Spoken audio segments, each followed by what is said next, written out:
La reactivación de proyectos de generación de energía y mayor participación de constructores yucatecos en obras públicas fueron algunas de las peticiones que representantes de cámaras empresariales hicieron al secretario de Gobernación, Adán Augusto López Hernández, en su reciente visita al estado. Yucatán tiene hoy dos problemas en temas de energía. El primer problema es el alto costo de la tarifa eléctrica y el segundo, la dependencia que tenemos de la energía que llega del resto del país.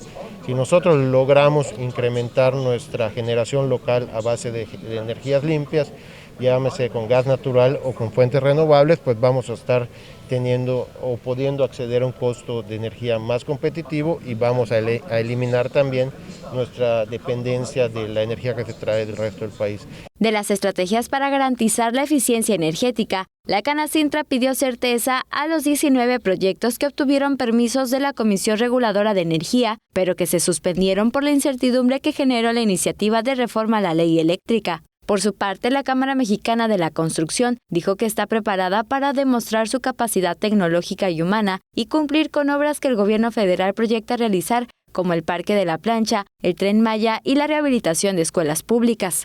Los recursos que se otorgan para reparaciones en escuelas, que se los están dando directamente a los padres de familia, lo cual está bien porque elimina el intermediarismo y se va directo a los beneficiarios.